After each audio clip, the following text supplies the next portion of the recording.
es autoexigirme, pero para eso en cada situación yo tengo que ver qué me falló, para ir acomodando. Adelante. Vemos mucho ahora el cambio de grados a fases.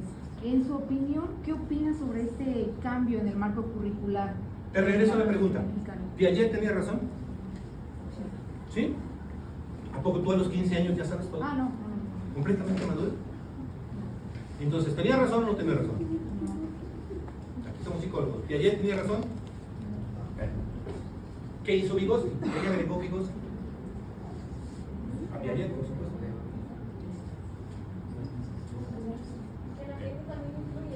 Bueno, perdón. El contexto, el ambiente, las interacciones, lo social. Perfecto. Y después, ya para cerrar acá, ya cuando pasamos a las nuevas décadas de los 90, César Coll de España, ¿qué le agregan? Bueno, nos quedamos en. Estas tres personas juegan un papel importante en eso que tú mencionas ahorita. ¿Sí? Ningún ser humano, como soldado o como robot, camina exactamente igual. Es decir, si tú te paras conmigo y todos nos paramos aquí, hablamos del desarrollo cognitivo, ninguno de nosotros va a caminar igual. Unos más, otros menos. Otros alcanzan una velocidad, otros son más lentos. Los que alcanzan velocidad no quiere decir que sean buenos. A lo mejor el más lento resulta ser mejor. ¿Sí? Entonces, etapas, fases, años, no importa cómo le llames. Lo importante es el desarrollo cognitivo del niño. Es decir, que sobre la marcha, desde pequeño, vaya llenando esos espacios cognitivos, ese ordenador lo vaya llenando cual debe de ser en su etapa. ¿Sí? Pues en su etapa de niño y así sucesivamente. ¿Sí? Aquí, más que la problemática de entender el desarrollo cognitivo, es por ese acervo cultural que les digo que tenemos ya, estamos acostumbrados ya a que primero, segundo y tercero. Si nos fuéramos a Estados Unidos, eso no existe. En Finlandia no existe, en España no existe eso. Ya no están así como nosotros. Pero desde hace no sé qué tantas décadas nos acostumbraron a eso. Por lo tanto, ahorita es un estira y afloje, que si años, que si fases y todo eso. Donde tendríamos que poner enfoque es ¿qué te toca como ser humano aprender en esta parte de tu vida? ¿Qué te toca a los 3 años? ¿Qué te toca a los 5? ¿Qué te toca? Para que el niño vaya creciendo en el orden cognitivo. El orden cognitivo es como una escalera. ¿Sí? Vamos a pensar, están ustedes en el primer piso. ¿Podrán subir al escalón 10? ¿Lo pueden hacer? ¿O bajar del escalón 10 al 1? Nos caemos, ¿verdad? Bueno, el desarrollo cognitivo de un ser humano va en ese orden. Y tenemos que ir escalón por escalón, escalón por escalón. Pero aquí la sociedad, dice Vygotsky, lo biológico, dice Piaget, Coll le agrega las estrategias, la organización, y ahí es donde nosotros tenemos que poner atención, que algunos alumnos pueden ir más rápido, otros más despacio, pero no quiere decir que no sepan. No quiere, nos dimos cuenta ahorita también en la pandemia de eso, lo afirmamos. Hay niños que en lo presencial no avanzaban de acuerdo a la perspectiva del maestro. Pero ¿qué ocurrió en la pandemia? Mira, y los que sí trabajaban, los de puro 10, en la pandemia, hace como 10 años hice una investigación sobre los niños que reprobaban en secundaria, porque me causaba mucho problema a mí como subdirector en el pasado, que los niños que ya estaban en el Cebetis, que ya tenían su lugar, primero, segundo y tercer lugar en el Cebetis, me venían a ver, maestro, fírmenle aquí que mi hijo ya pasó el examen, y en el Cebetis ya, si no me voy a perder lugar. ¿Qué pasa? Y empecé a rebasar. Primero, la forma de evaluar la secundaria dista mucho del Cebetis. En el Cebetis, en el CONALEP, les aplican un examen Exani 2, que habla de razonamiento. Ahí no te preguntan quién descubrió América, ni la suma del cuadrado de los catetos y todo eso, no. Te preguntan cuestiones de reflexión, de razonamiento. Entonces, todos aquellos niños que estaban reprobados en la secundaria, pero que eran un relajo, un demonio, allá sacaban los más altos lugares. Por eso hablo de que los niños no siempre que avancen, todo eso tiene que ver con el desarrollo cognitivo y con su razonamiento ahorita. ¿Qué ocurrió? Pues tuvimos que cambiar las formas de evaluar y sobre todo los exámenes extraordinarios, y empezamos a meter la idea de que había maestros que tenían 100 alumnos en sus grupos, diferentes grupos, pero reprobaban a 60, 70 alumnos. ¿Qué pasaba? Ahí no era responsabilidad de los niños, ¿sí? Entonces, a tu pregunta, ¿es irrelevante mentalmente tomar en cuenta si son fases o son años? Lo importante es fomentar el desarrollo cognitivo del niño. Hay una propuesta que estamos haciendo desde la complejidad con una pregunta. Yo a los 60 años fíjense, como bien, voy a correr, duermo bien, no bebo, no esto, no lo otro. Y dicen, es que ya eres maduro. Y la pregunta, ¿por qué no maduramos a los 15 o a los 30? Imagínense, 30 años de cometer errores. No los podríamos obviar. ¿Y de qué depende esa madurez? No de las fases y de los meses. Depende de las estrategias, dice César Coll, depende de lo social, dice Vygotsky, depende de lo biológico. Son varias ejes que se cruzan. Entonces el profesor tiene la obligación de tomar en cuenta todo eso. No es que se le llame Juana o Petra o Chona, es cómo atiendes el problema. Tiene que ver con las estrategias, tiene que ver con ese yo. Y entonces vas a fomentar que ese ser humano madure antes. Cuando el Señor se autocritique, se autoconozca, se autovalore, sea autoexigente, aprenda a trabajar, aprenda a establecer vínculos entre las personas con las que ama primero, después con los demás. Entonces estaríamos abatiendo ese concepto que traemos arraigado, también es genómico. Desde hace años nuestras culturas, nuestras ideas, nuestras familias nos metieron eso, y hoy tendríamos que ir más hacia el desarrollo cognitivo de los seres humanos. A que no maduren a los 60, 70, antes. ¿Sí? A que tengan un tipo de toma de respuesta, de toma de decisiones más sensata desde las primeras etapas de su vida. ¿Sí? Entonces ahí es donde tendríamos que enfocar. Y para eso necesitamos saber cómo funciona ese niño a esta edad, a esta edad, a esta edad y a esta edad. Que no es igual en todos los seres humanos. Tiene diferencias. ¿Qué cambios han realizado en el plan de estudios 2022 en comparación con el plan de estudios anterior? Ok. Tiene de términos. Por ejemplo, en el 2011 eran aprendizajes esperados, las formas en que se trabajaban. En el 2017-18 fueron aprendizajes clave. Ahorita se les llama saberes. ¿Sí? Pero es lo mismo. Todos son verbos operativos. Tanto en aprendizajes esperados como en aprendizajes clave, y ahorita en saberes hay un verbo operativo. Por ejemplo, dice, el niño argumentará. ¿Sí? ¿Cuál es el verbo operativo? Argumentar. Y en todas estas partes del programa hay verbos operativos, donde hay que poner atención. El maestro tendría que trabajar con los verbos operativos, porque eso es lo que hay que trabajar. No es lo mismo en una clase empezar a decir conocer, que es un verbo más sencillo, a uno de argumentar. Entonces yo al niño, en ese desarrollo cognitivo que hace un rato preguntaba tu compañera, tengo que detectar en qué parte, para qué verbo operativo le debo de aplicar.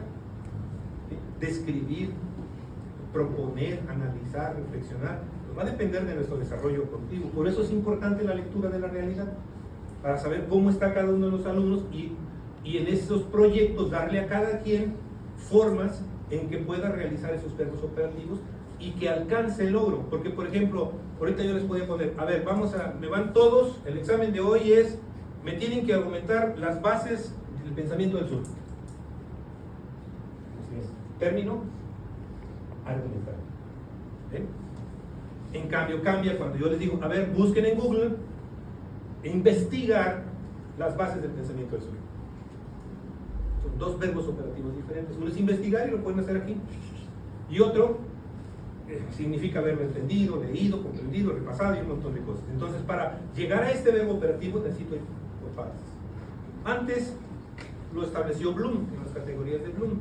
Después hay otras categorías de Kendall y Marzano que establecen otro tipo de condiciones. Y ahorita con lo de saberes ya está más acercado a la complementariedad, en donde un saber no es un concepto, es una construcción social. Por ejemplo, valorar es una construcción que tiene que ver con tu fe, pero también tiene que ver con la ética. Y la ética es el estudio de la moral, el estudio científico de la moral. Entonces hay que mezclar lo que decía hace un rato de la interculturalidad y la interdisciplinar, es mezclar ambos, retomar lo bueno de uno de otro y sacar un concepto más adelante. Moral les llama metaconceptos hoy, que si me lo ponemos de manera coloquial, es como dice Arjona. ¿Han escuchado a Arjona? Sí. Bueno, Arjona en una de sus canciones dice Dios verbo, y donde dice que Dios es verbo y no sustantivo. Bueno, hoy en los saberes se aplica esa parte coloquial. Los saberes son acciones.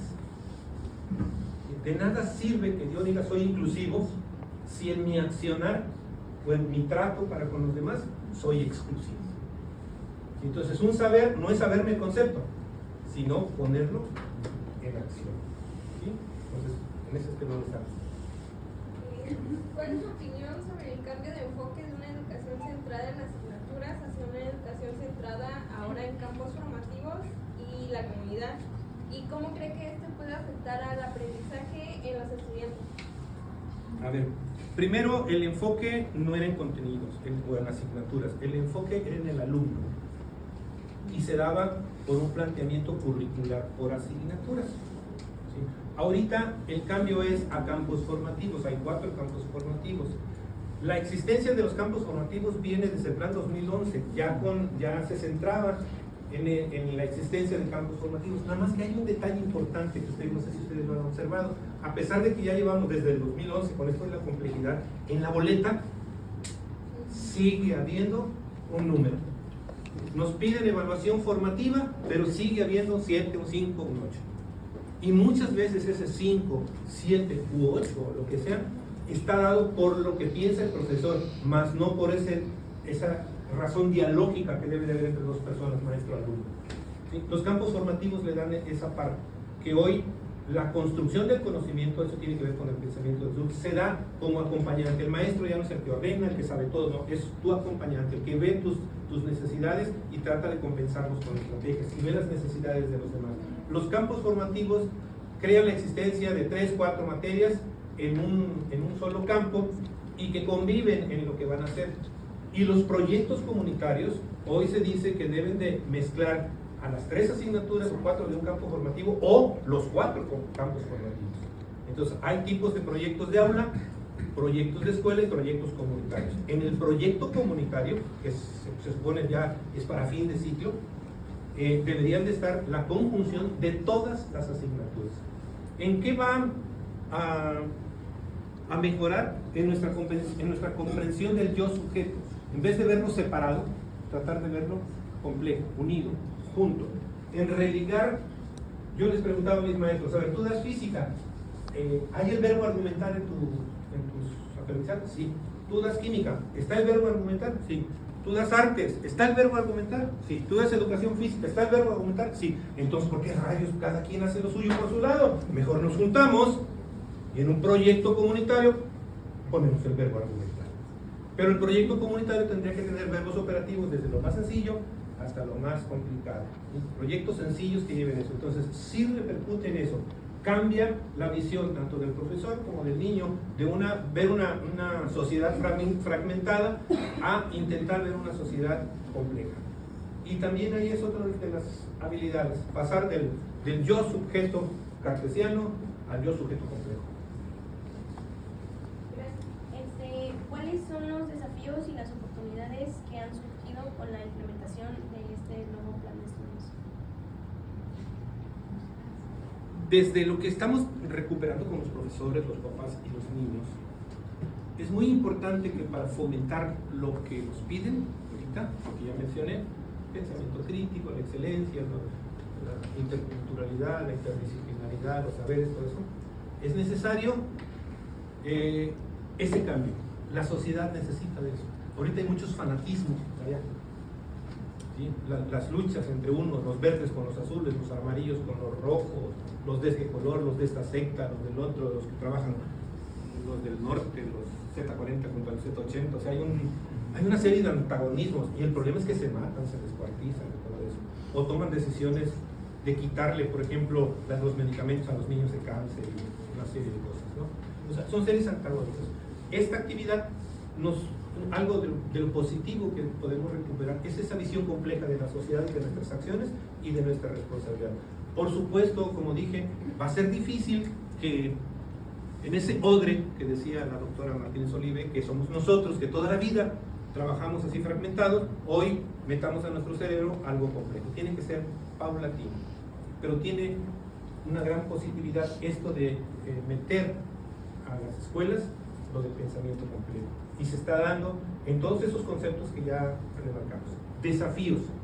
El desafío es muy simple, pasar del yo cartesiano al yo sujeto, es decir, aquel yo donde nada más yo, estudio yo solo, decido yo solo, no sé, hago las cosas yo solo, me pongo de acuerdo contigo en el consejo técnico, los maestros tienen sus consejos técnicos y votan porque vamos a hacer esto y que bueno, y me gusta y que el otro, pero en el salón, yo.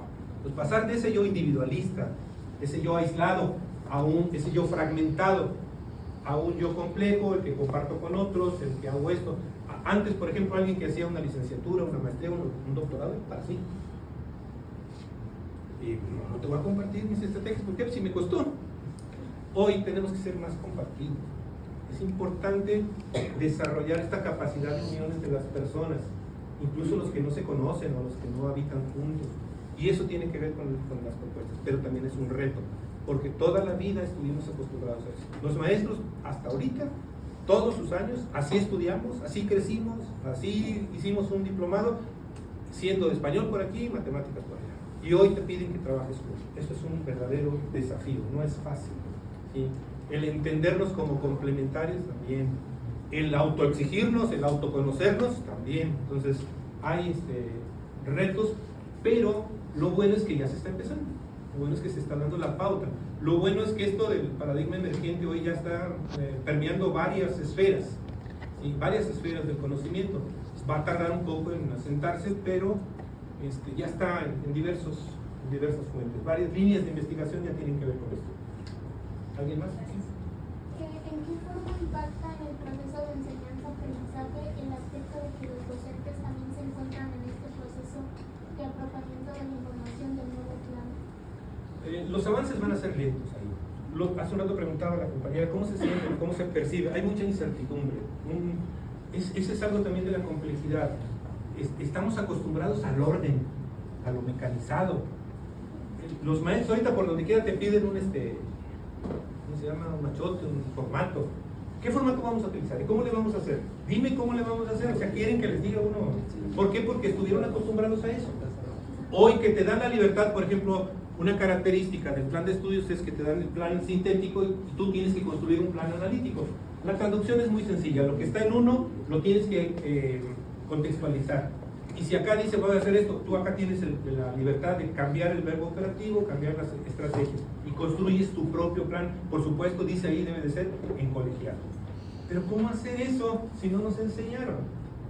¿Sí? No nos educaron para eso. Ese es un desafío, lo que es pasar del yo fragmentado aquí a un yo diferente. Entonces, sí, definitivamente ahorita esta etapa de inicio, el ciclo anterior, fueron las fases de que los maestros se apropiaron, fue muy difícil. Ahorita ya que ya se está implementando, ya varios maestros ya están viendo que no es algo tan difícil y que tienen la necesidad de cambiar. Eso ya para empezar es un gran avance.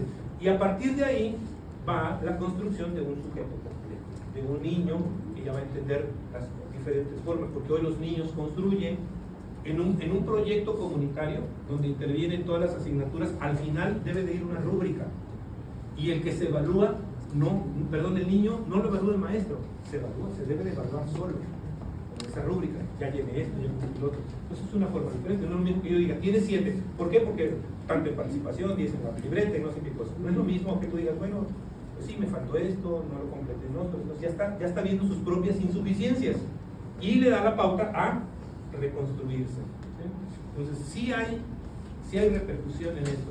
Primero, en que no se va a dar así al 100% ahorita, pero que sí es un inicio, como le decía a tu compañera, de que ya se están dando las cosas. ¿Por qué el nuevo plan de estudios se enfoca en temas de interés social? Hace un rato decía que este yo sujeto cartesiano era muy al yo-yo. ¿Sí? Descartes le dio el poder a las matemáticas y a la física, todo. Le dio el poder del método científico a todo. Todo forzosamente tenía que comprobarse. Por ejemplo, si alguien está enamorado, ¿conocen ustedes un enamorómetro? Si alguien tiene fe en algo, ¿conocen ustedes un feómetro? Pero si hay para tomar la temperatura, la presión arterial. ¿Sí? Eso se puede comprobar, pero hay cosas que no se pueden comprobar, como la fe, la espiritualidad, las creencias, los traumas. Entonces, eso era obviado. Es más, la ciencia de ustedes no era ciencia. Fue ignorada por siglos. Hasta hace poquito, de hecho el siglo XX es cuando los trabajos de Freud, los trabajos de Jung le dieron la alianza con Einstein, le dieron el auge. La sociología tampoco estuvo ignorada. Y hoy